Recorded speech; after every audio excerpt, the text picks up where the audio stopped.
with the best in white glove service. Experience all Agua Caliente Casinos has to offer in a safe, clean environment that has set the industry standard. Agua Caliente Casinos, a heart for safety and the award to prove it. Palm Springs, Rancho Mirage, and Cathedral City. Well, hi, everybody, and welcome inside our Fox 11 studios. This is a special edition of Sports Wrap. I'm Kyle Kraska. Great to be joining you today. We are breaking into our programming because we've got some big news out of Tampa, Florida.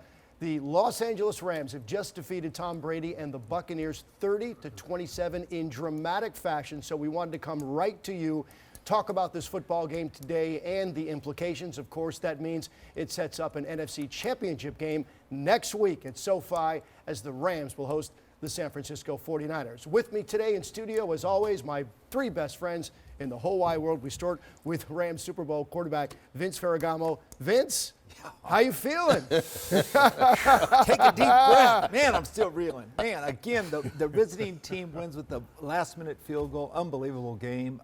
Just great coaching for the Rams. It really was a remarkable game in which we saw Tom Brady rally the Buccaneers, tie the game late. It looked like the Rams may be playing for overtime, but no, they did not. And it was incredible work. Boy, what a pass at the end by Matthew Stafford to Cooper Kupp, 44 yards, setting up the game-winning field goal by Matt Gay. We're also joined by the Hall of Famer. There he is, Jackie Slater. Jackie, I know the answer to this. How you feeling? Feeling pretty good right now.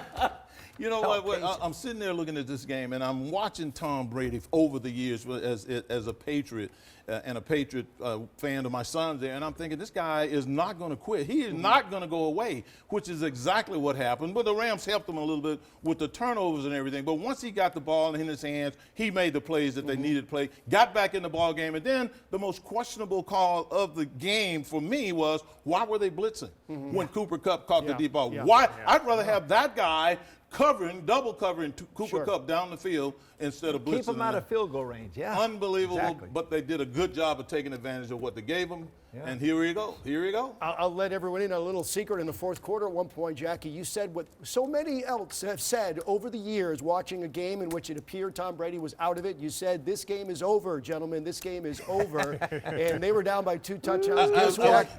It's never over till it's over, Jackie. It was because of the look on his face that I'd seen several times when he was losing ball games in New England. And guess what? It wasn't over until it was over. Let's go out to our corner cover on Pitts Island. Ron Pitts also joining us here in studio as we look at the final score of this game, 30-27. Ron, how you feeling about this? Man, I tell you, some corners got roasted late there in the game on both sides. You know, the drama started with Jalen Ramsey giving up the deep one.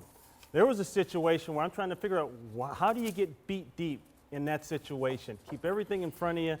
It happens, but then the Akers fumble. So now here we go with Brady, and they come down the field, get the touchdown late. But yeah, that last play there, great execution there by Stafford, putting the ball up high so Kupp could get it. Safety blitz, corner blitz rather, and the safety has coverage. Winfield was in trouble from the start because he was looking in the backfield while trying to run with Cooper Kupp down the middle of the field with no help. Mistake. Yeah. Only bad things can happen. Tampa Bay Buccaneers, the most blitzing team this entire season, actually second only to the Miami Dolphins. But they did not blitz a lot back in week 3 because Matthew Stafford proved that he's a guy that can handle the blitz. He was the best against the blitz in the NFL this season, and they made the lethal mistake of blitzing him at the wrong time. Cooper Kupp got one-on-one coverage, a 40-yard passing play, 44 to be exact, sets up Matt Gay for the game-winning field goal. The Rams win it as time expires, 30-27. We've got another gentleman we want to welcome to our crew today. He knows a thing or two about offense and quarterbacks and all that other stuff. You recognize the face. He is former Rams head coach Mike Martz. Mike, so good to have you with us today. Well, thanks for having me. I'm sure you enjoyed watching that football game. Just give us your knee-jerk reaction to what you saw. How is Cooper Kupp not the MVP in the league is what I want to know. Right. You know, the second half there where the Rams are struggling a little bit, I was a little disappointed that they didn't try and get Kupp the ball a little bit.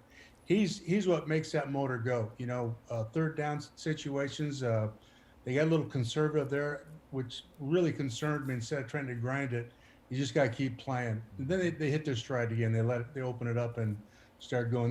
They controlled their own destiny, of course. You can't leave the door open like that, Tom Brady. But I was proud of the Rams offensive line and how they played in this game. But one thing that the Rams did on defense they haven't done all year, there are a lot of double and triple twist stunts. They moved guys around, and they did that in the first half, ran some zone dogs and shut them down, and they didn't do it in the fourth quarter at all, which I was kind of concerned about. Yeah. Hey, Mike, how you doing? Good, Ronnie. So let me ask you this, Stafford. We've talked a lot about Matthew Stafford and how the Rams have had to bring him along, and he's gone through those ups and downs. What do you see as the biggest change from him now in these last 2 games? The big thing about Matthew throughout his whole career to me, Ron, is he's always had 1 or 2 really stupid plays that you just don't, a veteran should just never have. And he's gotten rid of that through the discipline of what they do. I think that last throw that he made, he laid that in there perfectly, and that's a hell of a throw by any quarterback. And you got to make that to win championships, and of course he did. And Mike, let me ask you this. You look at what the Rams have done down the stretch. They had won 5 games in a row before the regular season ending loss to the 49ers, which was a bit of a head scratcher. They were leading that game by 17 points in the second quarter, and they gave it away in the second half. But now 2 very, very convincing postseason victories. The first one over the Cardinals, and then this one over the Buccaneers, knocking out the defending champions on their home floor. So, that being said, they get to come home now, play the NFC Championship game at SoFi Stadium, and they get another look at the 49ers, who we all know, especially Jackie, because of how he feels about the 49ers, which is not good, that they have been the nemesis of Sean McVay and this Rams team. So your feelings about what you've seen out of this Rams team, and will they be a different team that kind of collapsed against the 49ers in Week 18? Well, Cam Akers will be a big difference in that game. He's obviously got to protect the ball. He gave up 14 points in this game, basically, on both of his turnovers. One on the 1-yard line, then one gave them a setup for a touchdown. So they got to resolve that part of it. But, you know, having him in the backfield makes all that play action different. And then the other thing on the other side of the ball, why they started doing this, I don't know, but I love it.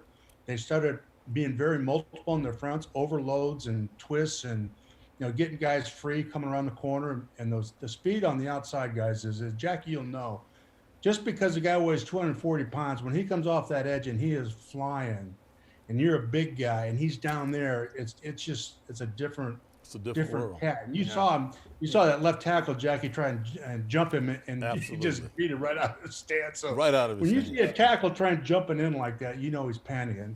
So I think that